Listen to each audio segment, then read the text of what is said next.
Hello, and welcome to another Iceberg Explained series. It is here that I want to explore one of my favorite subjects, history, particularly from the Age of Discovery period. I would like to start this channel by taking a look at this iceberg chart, which is called Claims of Pre-Columbian Contact with the Americas. Now in this video series, we will take a look at some of the most intriguing claims of people from the Old World meeting people from the New World before Columbus. Sometimes hundreds of years before Columbus. The chart covers 5 categories: Clovis, pre-Clovis, outside contact with the Americas, American contact with the outsiders, and geographic legends. Now I won't be discussing the Clovis and pre-Clovis categories much, if at all, simply because that goes back thousands of years. I instead want to focus on the more recent past, since that would be something we could all relate to a little bit more. Also, I will not do a deep dive on every topic on the chart, as some of the topics have too little info available, while others are so well known that it would be a waste of your time for me to drone on and on about it, when it's a story that you have heard 1,000 times. For those, I will try to keep it short. I really want to look at the more obscure ones. And finally, this first part of the series is very Viking heavy, but I can assure you, as we delve deeper into this iceberg, we will be looking at many other Old World claims of contact with the New World. But we're going to start things off with Vinland. Vinland is one of those well-known ones that I just previously mentioned. I'm not sure why this one is even on the chart, because it's not just a claim. This has been established as fact since 1960, when archaeological evidence was discovered at the northern tip of Newfoundland, at a site called Meadows. Before that, the only proof we had was from a set of Icelandic texts written independently of each other. The Saga of the Greenlanders and the Saga of Eric the Red, or more commonly known as the Vinland sagas, which were written sometime between 1220 and 1280 and describe the discovery of events thereafter as occurring between 970 and 1030. Because these writings were passed down by word of mouth and then recorded hundreds of years later, historians had always been quick to point out they are not 100% historically accurate, but the fact that the writings were able to correctly record the topography, resources, and natives gave credence to the fact that the Vikings did indeed discover America first. But it wasn't until 1960, when the archaeological site was discovered, did it become universally accepted. Vinland itself was named by Leif Erikson, who landed around 1000 AD. It is also written sometimes as Vinland or Winland, but it wasn't written about in Europe until 1075 by Adam of Bremen, and his source was none other than the Danish king Svein II, who had knowledge of the northern islands. The name itself is generally assumed to mean wine, but other scholars propose that it most likely meant pasture or meadow. Adam would say, quote, "Moreover, he has also reported one island discovered by man in that ocean, which is called Winland, for the reason that grapevines grow there by themselves, producing the best wine." End quote. But the name is not the only confusing part about this expedition. Even though the Viking exploration of the Americas is now confirmed, we know little about the locations of these areas. And that goes back to the thing we mentioned earlier, the fact that all this comes from word of mouth, and that it was not recorded until 250 years later. So this causes some issues in the sagas. That is, the two stories share a large number of story elements, but use them in different ways. One example is the reference of 2 different men named Bjarni, who were both blown off course, while another example is Saga of Eric the Red cites that the crew of Thorfinn Karlsefnis had 140 to 160 people, while Saga of the Greenlanders cites he only had 60, and there's other examples of these contradictions, which makes it almost impossible to nail down exactly where Vinland was, as well as the other lands, which we will be discussing later. In Saga of the Greenlanders, it is said that Bjarni Herjolfsson accidentally discovered Vinland when he was traveling from Norway to visit his father, who was in Greenland. When he finally reached the site of his father's farm, he remained there until about 1000 AD, when he returned to Norway. He then told his overlord about accidentally discovering the lands 15 years prior, which he was criticized for not telling anyone much sooner. After his return to Greenland, his story would inspire Leif Erikson to launch an expedition to find the land. Leif would then sail across the open sea and find what he assumed Bjarni had told him about. He set up a base that was most likely Meadows. He would spend the winter and record that it was mild, not freezing, Leif would leave that spring to go back to Greenland with a shipload of timber, as well as some grapes. On the other hand, in Saga of Eric the Red, Leif Erikson accidentally discovers Vinland himself when he is traveling back to Greenland from Norway, and then Leif would return to Greenland with grapes and wheat. The stories after that then follow a similar path with slightly different details. Having said all that, where exactly is Vinland? Due to the two sagas' contradictions, it's really difficult to say. For one, Vinland is sometimes used to refer to all of the areas beyond Greenland that were explored by the Vikings, while in the sagas, Vinland is sometimes written to include the territories of Helluland and Markland, which also appear to be located in North America beyond Greenland. In the book, The Vikings in America, Eric Wagren points out that Lonso Meadows cannot be Vinland, as Vinland in the sagas mentions having salmon and grapes in the area.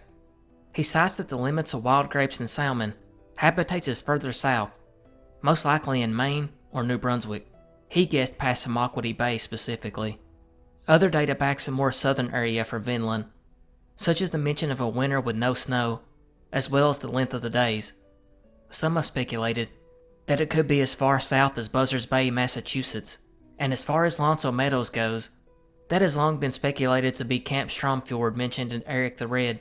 It's also pretty much agreed on now that it was the main settlement in the sagas, a gateway of sorts, a place to basically explore further south for richer lands, but it's these southern lands that fuel speculation as to just how far the Vinlanders went. Author Paul Berg-Thorsen theorized they made it as far as New York City, while others cite the grapes and nut trees in the sagas as proof that they made it down to the south side of St. Lawrence River, near Lake Ontario. In fact, the butternuts found at Lonso Meadows were not native to that area, and grow only as far north as the St. Lawrence. This leads directly to some of the more controversial claims that the Norse made it down to the Mississippi River, as well as other unsubstantiated claims. So we'll stop here for now, and go to the next one. Atlantis. Definitely the most famous lost civilization in history, if it even existed, was Atlantis. You're probably familiar with the story and the legends behind it, but did you know a substantial amount of people believe Atlantis was in the Americas? Before the discovery of the New World, many scholars treated the Atlantis story as a metaphor for teaching philosophy. They didn't believe it was a real location, that is, until Columbus discovered the New World. It's at this point that a lot of historians at that time believed that the Americas was Atlantis. Francisco Lopez de Gomera, who is famous for his work describing the expedition by Hernan Cortez, would be the first to point this out, when he stated in 1552 that Columbus had really discovered the Atlantic island of Plato. In recent years, this theory has been elaborated on more. Some speculation has stated that North America was the Atlantis continent, while Florida was the Atlantis plain, and Tampa was the actual city of Atlantis, while others stick to the thought that Atlanteans only had colonies in the Americas, and that the Aztecs were one of those colonies, or that they were the descendants of one of those colonies. But I saved the best for last, as many think Atlantis is South America, more specifically in Bolivia, in the Altiplano region. The reasoning for this is because Plato stated that Atlantis is larger than Libya and Asia put together. But keep in mind, this was the Asia they knew at the time, which was way smaller, and was in the Atlantic Ocean opposite the Strait of Gibraltar, meaning the Americas. This theory then goes on to insane depths, but I'll just give you a few of the more notable points. Plato goes on to say, there should be a level, rectangular-shaped plain that was located midway along the longest side of the island, and that plain is enclosed by mountains. These mountains contain gold, silver, and tin, and that it should be 50 states from the sea, while having red, black, and white stone in the area. The land also should have underground hot and cold springs, and most important of all, that it experiences earthquakes and floods, like Plato described. I have to admit, this one makes the most sense, assuming Atlantis is real. But what do you think? Markland. Bouncing back to the Norse again, like so many of these early ones. Markland was another one of these lands discovered by Leif Erikson. Markland, as opposed to Vinland, was never settled though, although it's probably used as a stopping ground to gather timber to take back to Greenland. In Saga of the Greenlanders, Erikson is stated to have set out in 1002 or 1003 to follow the route described by Bjarne Herjolfsson, as we previously stated. He came across a flat and wooded area with white sandy beaches, and he called it Markland, meaning forest land. They would cut down some trees and then take them back to Greenland. We still don't know the exact location, but it was documented to have been south of Helluland and north of Vinland. Current speculation puts Markland at the Labrador coast in Canada, more specifically, the area of Cape Porcupine. As Labrador lies in a heavily forested taiga, like the sagas indicated, the only non-Viking text we have on this location is by a friar from Milan named Galvanius Flamma, written sometime between 1339 and 1345. After describing Iceland and Greenland, he would write, quote, "Further westwards, there is another land, named Markalada, where giants live. In this land, there are buildings with huge slabs of stone, that nobody could build with them, except huge giants. There are also green trees, animals, and a great quantity of birds. However, no sailor was ever able to know anything for sure about this land or about its features. From all these facts, it is clear that there are settlements at the Arctic Pole." End quote. Interestingly, this passage was only discovered in 2021. Prior to this, there was no evidence that anyone outside of Northern Europe had heard of the Americas before Columbus's voyage. Newport Tower. Newport Tower is an old round stone tower located in Newport, Rhode Island. It is on this chart because of the speculation that the tower may be several centuries older than previously believed, leading many to speculate that it was built way before Columbus.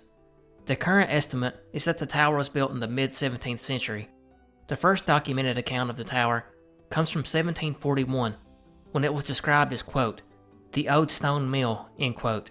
It was most likely built at least a century before this, as the tower used to sit on a plot of land behind a mansion built by Benedict Arnold.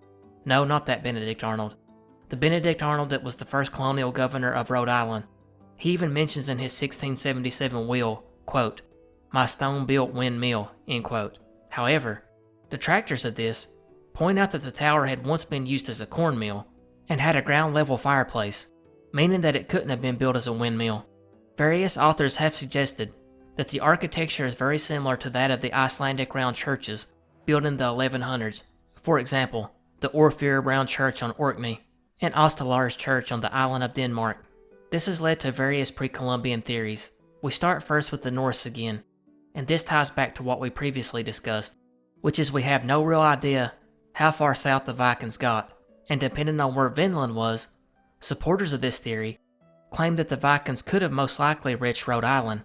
And following the church line of thinking, they claim that the tower is actually remnants from a church built between the 11th and 14th centuries. They also cite that the tower would have been viewed as old and obsolete, even by 17th century standards, while some Norse supporters claim it could have easily been some kind of tower in a fort or some kind of defense tower, and not related to a church at all. Not to be outdone, author Gavin Menzies, who I'm sure we will discuss later, argues in his book, 1421, The Year China Discovered America, that the tower was actually built by a colony of Chinese sailors from the Zheng He's voyages, and that it was intended to be a lighthouse or observatory to determine the longitude of the colony. He backs his claim by saying that the towers match the same designs as Chinese observatories and lighthouses from the same time period. And then British writer Andrew Sinclair has put forth the theory the Scottish Templars, led by Scottish Earl Henry Sinclair, went to New England about 100 years before Columbus and built it. Another interesting theory says that the lost Portuguese explorer Miguel Corte Real shipwrecked in 1501 or 1502 while searching for his lost brother Gaspar in Narragansett Bay, and built a tower as a beacon to alert a long-awaited rescuer from home. There are several more theories here, and for interest of time, I won't go too deep on them, but I will gloss over them. There is the Celtic monk theory, which states that they were there sometime between the 6th and 11th centuries and built the tower for religious purposes. And while we're on the subject of monks, there's another theory that monks from Belgium built it, again, because of a similar tower located in Ghent. There's also a claim that it's been built by the Irish because of similar towers in Ireland from the same time period. Finally, the most likely, it was built by Benedict Arnold. In fact, carbon dating was done in 1993 on the tower, and their results had a probable date of production between 1635 and 1698. But adding to the confusion, an expanded 2003 report on the 1993 findings said that it was most likely built in 1680. 2 years after Benedict Arnold died. So I ask you, who do you think built it? Helluland. Now we come to the third of the 3 lands that the Norse named, this one again by Leif Erikson, and simply meant land of flat rocks or land of flat stones. It was said to be the first of all 3 that was visited by Erikson, and was around 1000 AD. He actually decided to settle in this land originally, before giving up, citing the land's inhospitality. He would then make his way south to Markland and Vinland. I read now from the Saga of Eric the Red, quote, "Then they came to land, and rowed it along in boats, and explored it, and found there flat stones, many, and so great that the 2 men might well lie on them, stretched on their backs with heel to heel. Polar foxes were there in abundance. This land they gave name to, and called it Helluland." End quote. This is the one Norse discovery that almost all scholars agree on, and they believe is Baffin Island. And even to this day, Baffin Island is one of the most remote, sparsely populated regions in the world.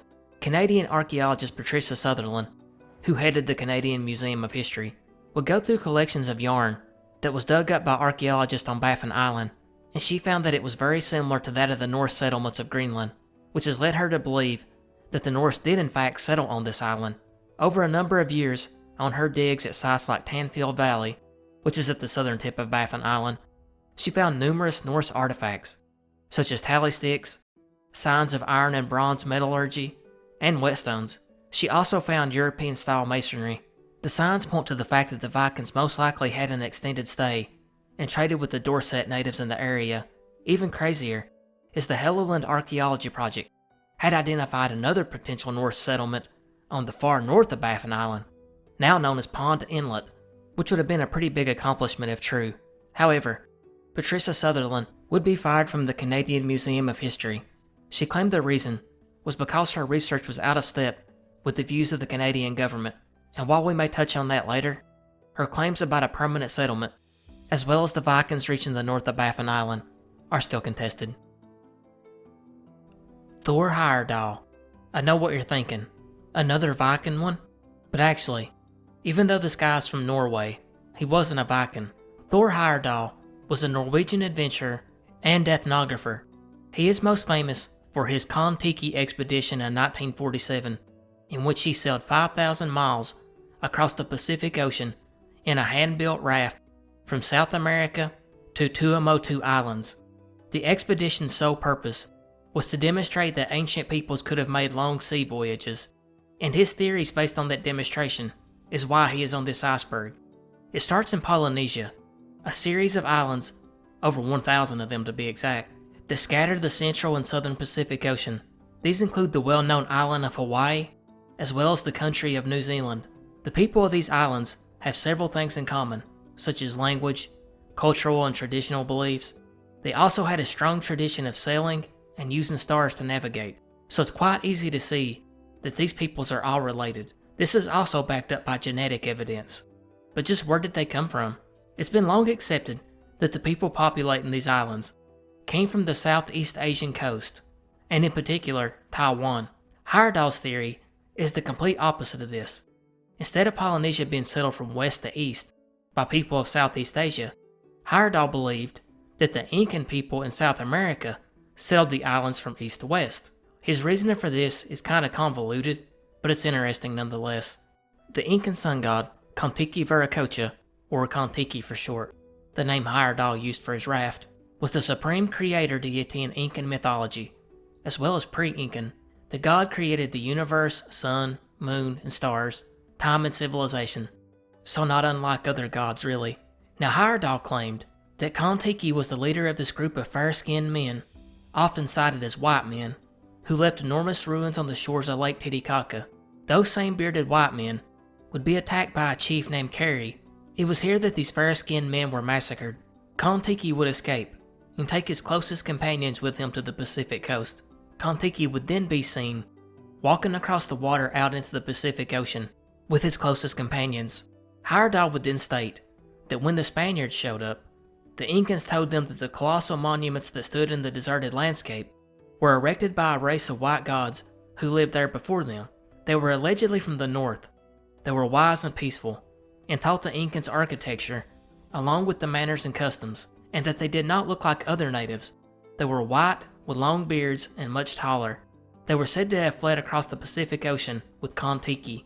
Heyerdahl would then go on to say that when Europeans started discovering the Polynesian islands, they were stunned to find some natives who had light skin with blonde and sometimes even red hair, and that there were whole families like this, and that these people lived in the same societies of the Polynesians who had golden brown skin, raven black hair, and flat noses.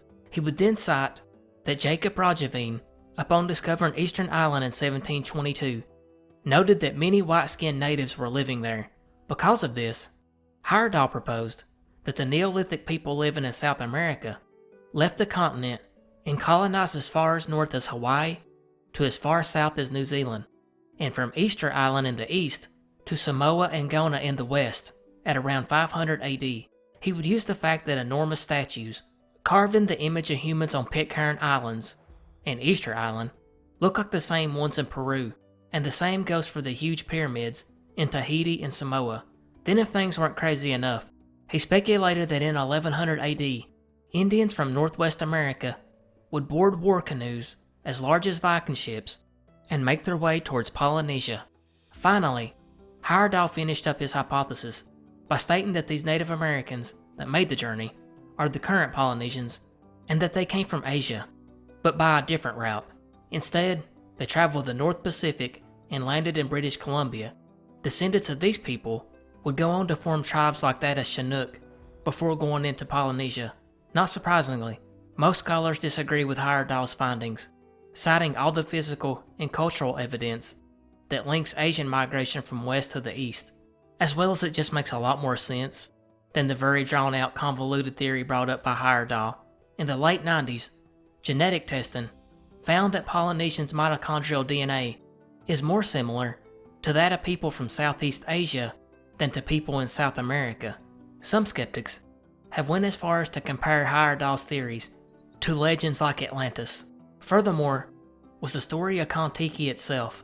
I could not find any sources corroborating Heyerdahl's claims, and the sources I could find stated that the claims of white-bearded men being connected to Kon-Tiki, or to Kon-Tiki himself being white, were not ever recorded until several years after the Spanish met the Incans. None of the original chroniclers even mention him as being white with a beard, or even being connected to any fair-skinned people.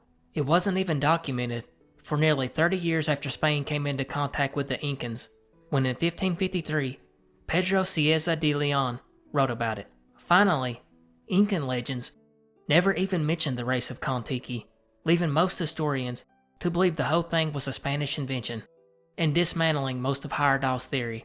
However, by 2014, a project that studied the genomes of 27 native Rapa Nui people on Easter Island found that their DNA on average was 76% Polynesian, 16% European, and 8% Native American. More analysis showed that 8% Native American dated back to between 1280 and 1495, soon after Easter Island was colonized by the Polynesians around 1200, and by July 2020, even more testing confirmed that around 1200 AD, contact between Polynesian and Native Americans, most likely from Colombia, was made. And while his theories are still mostly not accepted, these recent genetic tests have now brought most scholars around to believe some of his ideas had merit, such as a wide impact on Polynesian cultures due to contact with South America, and that these remote islands did get an influx of people from the Americas. L'Anse aux Meadows. L'Anse aux Meadows, as we briefly discussed earlier, is the only undisputed site of pre-Columbian contact of Europeans with the Americas. It is notable for its Norse presence, along with the possible connection to Leif Erikson, who most likely set up a base camp for Norse exploration sometime around 1000 AD, with the earliest accepted dates being 990 and the latest being 1050. The site is most commonly believed to be Stromfjord, meaning Fjord of Currents, which was mentioned in Eric the Red's saga. The site contains the remains of 8 buildings, constructed with sod over a wood frame, just like the Icelandic homes built in the 10th and 11th centuries, and stretches over 30 miles of land and sea. Over 800 Viking objects have been unearthed here, as well as evidence of iron production and bone and stone artifacts. The 8 buildings were organized into 4 complexes. 3 were dwelling complexes, each with a large hall and a small hut. One of them also held a small house. The 4th complex was for iron production and kept away from other buildings. It had a hut sheltering a small furnace and a kiln to make charcoal. 2 of the halls also included large storage rooms for dairy and other food products. The 2 largest halls had 4 rooms, 1 small, and 2 of the large rooms were for sleeping and sitting. The 2 large rooms were for communal living, and small rooms were private quarters for a higher up person. The 4th room, located in the middle, was the smithy. The smaller houses were for the lower class people, as well as the huts, which had a dual purpose, that of dwelling and a workshop. The buildings could have housed 70 to 90 people at a time. The name comes from a mix of French and English, basically meaning Grassland Bay. There is still a ton unknown about this site, as scholars have put forth several theories about it. Some say that the site was only occupied for short periods of time of about 20 years. Others claim that it was nothing more than a place to stop and repair their boats, while other researchers have claimed that the Vikings could have been active in this area for a century at least. Items found consisted of a stone oil lamp, a whetstone, a bronze fastening pin, a knitting needle, and part of a spindle. Butternuts were also found, which are significant because they do not grow in this area, which means the Vikings probably went a little further south to get them. Tanfield Valley. Next we have Tanfield Valley, also known as Nanook, which is located at the southern tip of Baffin Island. We glossed over this earlier when we were discussing Helluland. It's pretty much agreed on by scholars. The Helluland was Baffin Island, and the area was explored by the Vikings, who deemed it too inhospitable to stay. Canadian archaeologist Patricia Sutherland has disputed this claim, however, after finding evidence of an extended Norse presence on Baffin Island at the location of Tanfield Valley. As mentioned previously, she discovered Viking artifacts such as tally sticks, signs of iron and bronze metallurgy, and whetstones, as well as European pottery. One particularly intriguing item was a carved wooden figure with a beard and heavy ridge over his eyes, either eyebrows or the edge of a cap, common among medieval European merchants. Also found were the pelts of Eurasian rats that cannot survive the harsh temperatures on the island. Another intriguing find was a whalebone shovel similar to those used by the Viking settlers in Greenland to cut sod. But the most controversial item she found was yarn that was made from wool.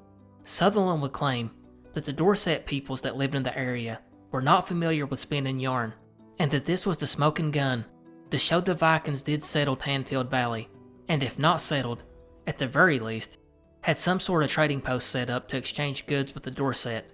However, Patricia's quest to prove that the Vikings settled in Tanfield Valley would end up being a lost cause, as she was removed from her post at the Canadian Museum of History, and scholars still contend that the only Viking site is that of Lonso Meadows in Newfoundland.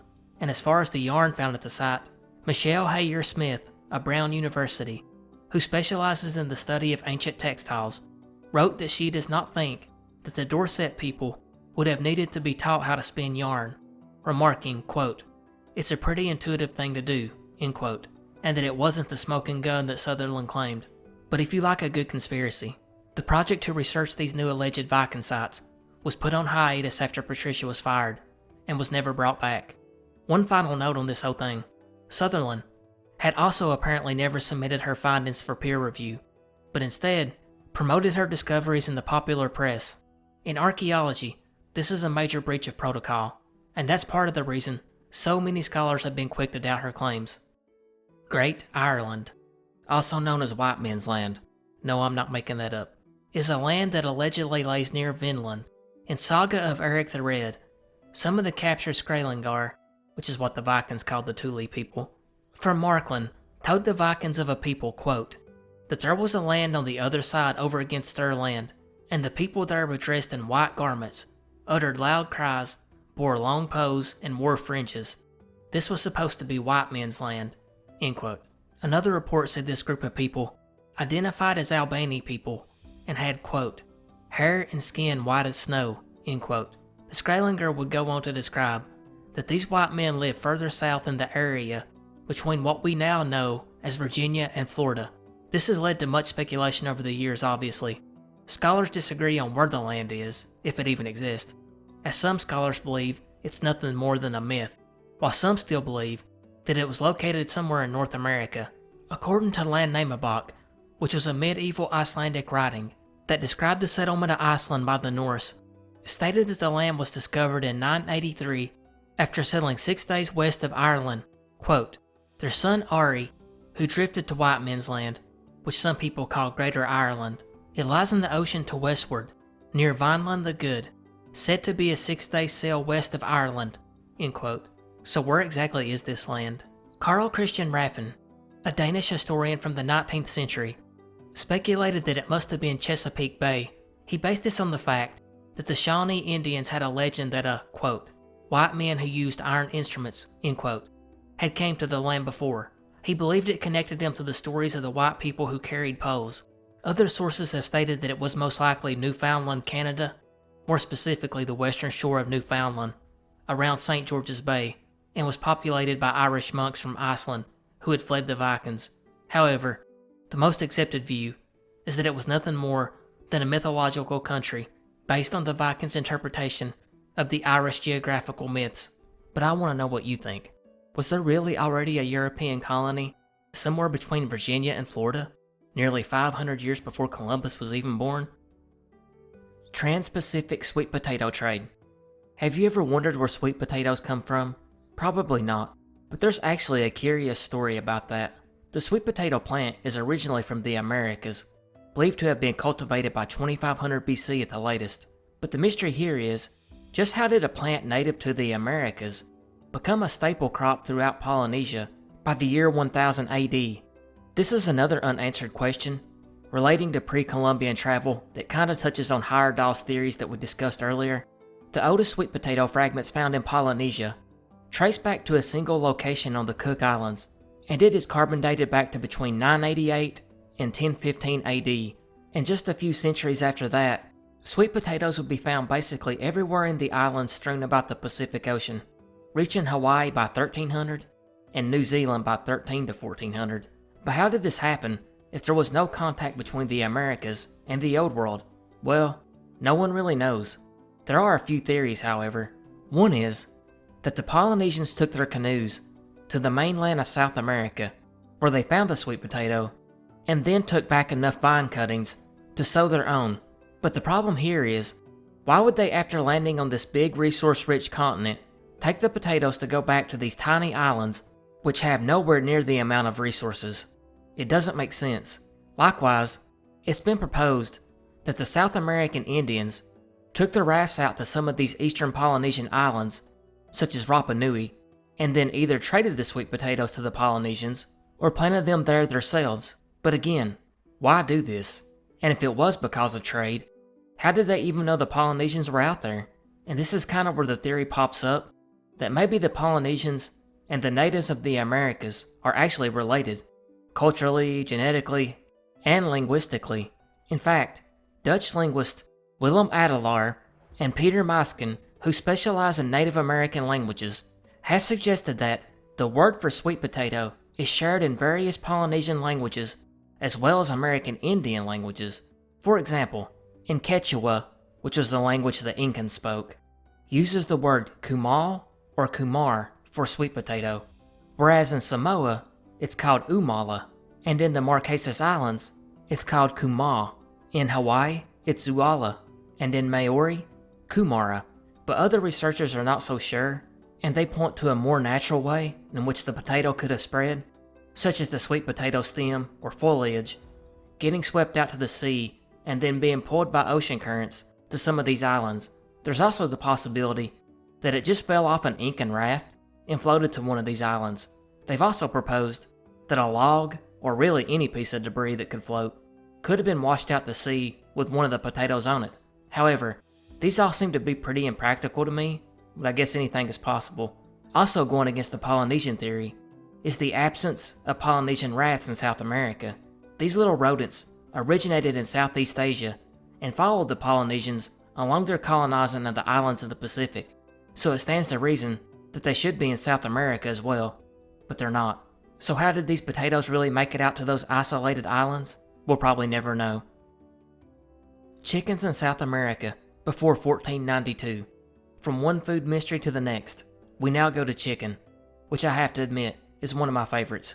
And it's not just me either, as it's one of the most widespread domesticated animals in the world, with a population of about 24 billion. And I know it might be a bit boring to some to wonder where our foods, like sweet potatoes and chicken, all originated from, but I find a lot of it fascinating. And chicken itself ties into this next mystery. The domesticated chicken that we all know of today is really just a species of bird known as the jungle fowl, and its origin point comes from Asia, specifically Southeastern Asia. But the chicken that would eventually make its way to Europe was actually slightly different, as it had evolved some, and it came from India. It would reach Europe by the 9th and 8th centuries BC, although they were still pretty rare. But by 100 BC, the chicken would be fairly common throughout Europe, and it would be this species of chicken that eventually made its way to the shores of South America when it was brought over by the Spanish in the early 1500s, or was it? In 2007, an archaeological site called El Arenal in Chile would turn that line of thinking upside down when chicken bones at the site were radiocarbon dated to between 1321 and 1407, which obviously poked a hole in the theory that the Europeans had brought the bird over.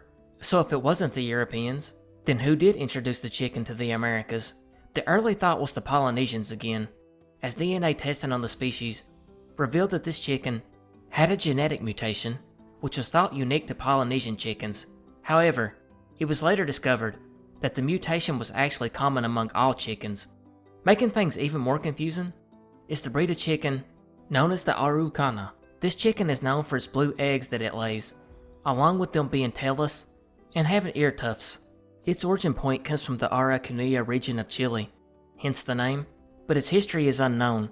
It wasn't even well documented until 1914, when aviculturist Salvador Castello would note that he found many of them living among the Mapuche people. However, Spanish explorer Francisco Pizarro noted in his writings when they reached Peru in 1532, he found that chickens were already an integral part of the Incan economy and culture, even being used in religious ceremonies, suggesting at least some history of chickens in the region.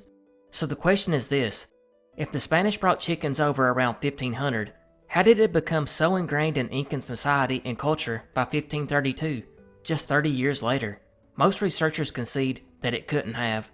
To add more doubt to the theory that the Spanish introduced chickens to the Americas was a man named Father Jose de Acosta, who was a Jesuit priest that spent time living among the Quechua-speaking Indians in Peru in the late 1500s. And as we mentioned before, Quechua was the language of the Incans. He would publish a book in 1590 entitled Natural and Moral History of the Indies, where he had documented the Quechua words for a variety of animals. And in what is not a surprise at all, when the Incans were first introduced to animals they had never seen before, like a horse, they would just use the Spanish word for it, which was then slightly tweaked. And before I try this, please forgive my poor Spanish. But, for example, horse in Spanish is caballo, but the Incans said cahuela. Cow in Spanish is vaca. The Incans called it huaca. Sheep in Spanish is oveja, so the Incans called it oveja, and so on and so on. But here's where we get to the curious part. The Spanish words for hen, rooster, and egg are gallina, gallo, and huevo, whereas the Incans called them achahual, alcachahual, and runtu, which is nowhere near close to the Spanish words for them, suggesting that the chicken was already well known to the Incan way of life before the Spanish arrived. So having said all that, what are the theories? Well, researchers really don't know, but they've suggested the following. The first again is Polynesians, which we have talked about enough, and I do not need to elaborate on them more, except for the fact that we do know for sure that they took chickens with them and spread them throughout the Pacific Islands. A second option could be the Chinese, as some people have tried to link the Araucana to a chicken found in China that also laid blue eggs. These two breeds are considered to be the first blue egg-laying chickens, and the several breeds that do it now are all descended from these two. Finally, some researchers point out that although it's not likely, the radiocarbon dating on the bones could just be incorrect, and that the chickens found at the site are just the ones the Spanish brought over. Kensington Runestone. Now we're moving into some of the ones I really like. In 1898, a Swedish immigrant named Olaf Oman would go out to start clearing his field of trees and stumps. It was here we would find our next mystery. In the small town of Solom, about 1 mile from Kensington, Minnesota, Olaf would discover a stone entangled in some roots of a poplar tree. It was near the crest of a small hill above the wetlands, lying face down at about a depth of 6 inches. The precise date when this happened is unknown, but it was most likely around August. The stone is about 31 by 16 by 6 inches in size and weighs about 200 pounds. The front has an inscription consisting of 9 lines of runes, while one of the sides has 3 more lines of runes. And of note here, the trees in this area would be cut down later on, and their rings were examined and discovered to be around 30 to 40 years old, meaning the stone had been in the ground before 1880. It's also here we find our first clue that this might be a hoax. Olaf would claim when he first saw the runes, he thought it was some kind of, quote, Indian almanac, end quote. However, Olaf owned books with accounts of runes used by Scandinavians. He should have recognized these on the stone, but in his defense, it is worth noting, he never tried to make money off of this discovery. Regardless, by 1899, newspapers would start to run wild with the story. As far as the actual text goes, it says, quote, 8 Goths and 22 Northmen on an exploration journey from Vinland to the west. We had camped by 2 skerries, which is just a small rocky island. 1 day's journey north from this stone. We were out to fish one day, and we came home. We found 10 men red of blood and dead. Hail Mary, save us from evil. We have 10 men by the sea to look after our ships. 14 days travel from this island, in the year 1362, end quote. If the stone is genuine, it would be one of the biggest discoveries in American history, as the stone basically says that the Goths, who were just Swedes, and Northmen, who were Norwegians, reached Minnesota, far from Vinland, 100 years before Columbus even attempted his voyage. Just a couple of months later, in January 1899, a copy of the inscription would be sent to the University of Minnesota professor Olaus J. Breda, a professor of Scandinavian languages, who would declare that the stone was a forgery. He would then forward the inscription to other linguists and historians of the time period, who all agreed that it was an obvious fraud. It was soon deemed as no interest to scholars, and was returned back to Oman by that March. He is said to have used it as a stepping stone after this. It was largely forgotten about, until about 8 years later, when a historian named Hjalmar Holland would obtain the stone from Oman in August of 1907. It would be Holland's effort that would bring the Kensington stone back into the limelight, and by 1909, the Minnesota Historical Society would begin its own investigation into the stone. The man that led it was a geologist named Newton Winchell, who would get a written statement by Oman himself about his account of finding the stone. He also spent time interviewing locals and investigating the actual site. He also contacted more experts in Scandinavian languages, who all declared it a fraud. One of the key issues found early on was the weathering of the inscription, or should I say, the lack of weathering. The inscription was sharp and easy to read, which was crazy for a stone that just laid out in the mud for 500 years. To make things even more sketchy was the time period the stone was found in, because in the late 1800s, a renewed interest in the Viking exploration of America surfaced. Scholars had been looking closer at Leif Erikson's expedition to Vinland, and it was heavily discussed in the Scandinavian community. So the odds that this stone that could change the course of history being discovered during that time frame is almost too perfect. Another issue is the language of the inscription, which was deemed more modern than what a 14th century Nordic language should have been. But at this point, both Winchell and Holland were too far in. They believed fully that the stone was legit. Holland would take the stone to Europe to have it studied by rhinologists. They too said it was a fraud. But Holland stuck to his theory, and he could also explain what the Vikings were doing in Minnesota. He believed that the King of Sweden and Norway had sent out an expedition to find out what had happened to the colonies in Greenland and Vinland, and when they couldn't find them in Vinland, they followed a trail looking for the Vikings that led into Minnesota. He also believed he knew the path they had taken. He theorized they sailed around the north of Labrador, entered Hudson Bay, and traveled along the Nelson River, leaving 10 men at the mouth of the river. They reached Lake Winnipeg and entered the Red River. These men would make their way to Kensington before 10 of them were killed. The survivors then etched the stone and were killed shortly later. and the 10 waiting on them at the mouth of the river either went back to Vinland or were killed as well. Helluland would even take the same hypothetical route from Hudson Bay to Minnesota looking for evidence, and at Nelson River and Red River, he would come across 2 stones with drilled holes he believed had been used by the Vikings to tie their boats. The general consensus has always been that the whole thing was a hoax, with some people claiming Omen was behind it, but considering that he pretty much ignored the stone after they said it was fake, and considering he didn't try to profit off of it, it's not likely. He seemed pretty indifferent to it altogether. So did someone else hoax it? It's possible.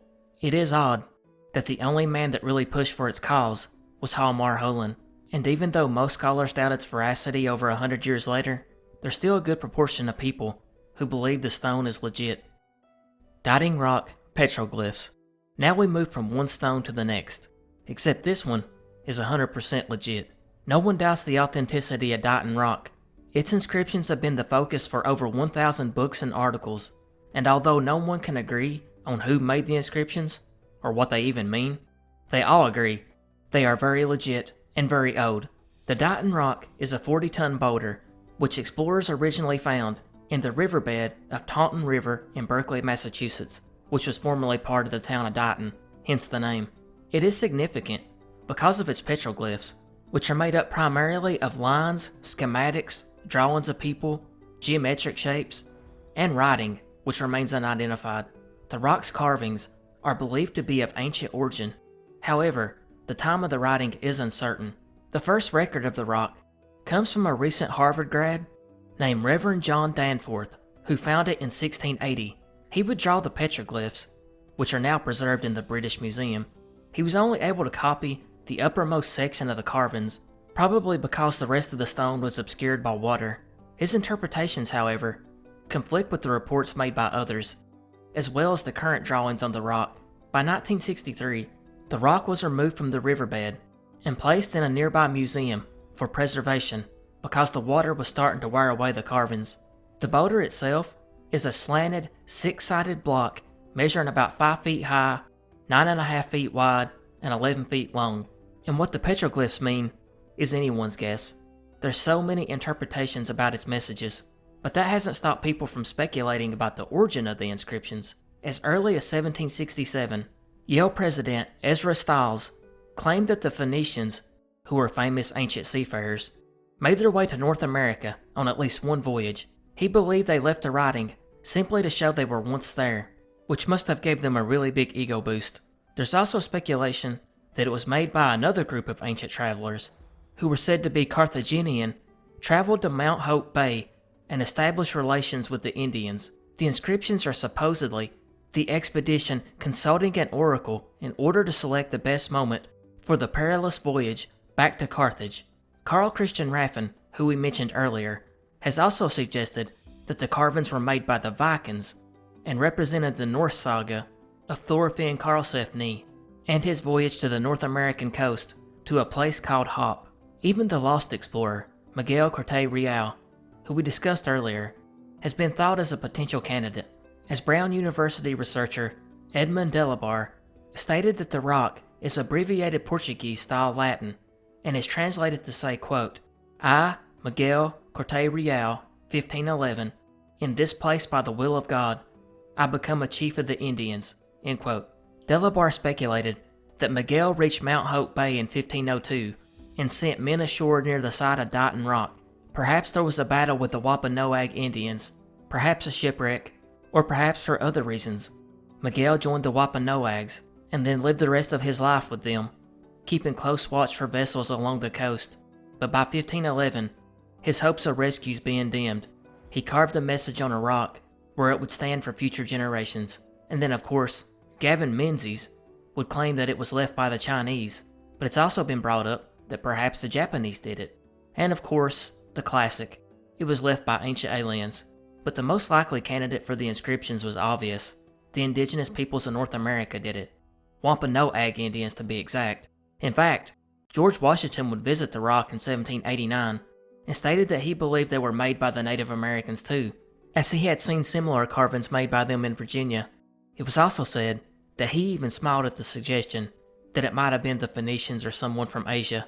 There's also just a ton more evidence that it was one of the local tribes, as Native Americans did inscribe petroglyphs across the continent, in particular eastern Vermont, which is somewhat near the location of the rock.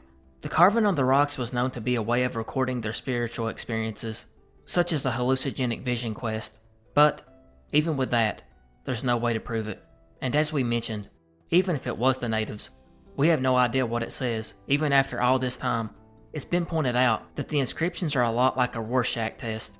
What someone sees is dependent upon the person viewing it. Maori-Mapuche Word for axe. This final mystery is fairly short, and it ties back to the Polynesian South American connection again. This time we focus on one single word, toki. The Mapuche called their leaders of war toki, meaning axe bearers.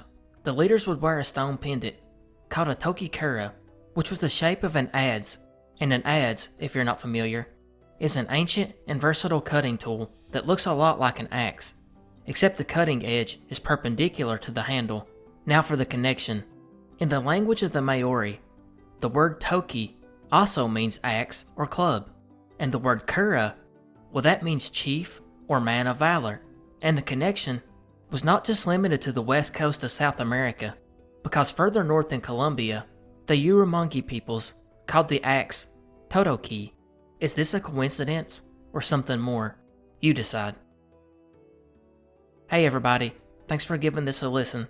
I know this is a little bit different than what I usually do, but I've been wanting to make a history themed one for a while now, and I hope you all enjoyed it as much as I did, or at least found it interesting. I would like to hear your feedback on it, if you think I should make more videos about this iceberg or not.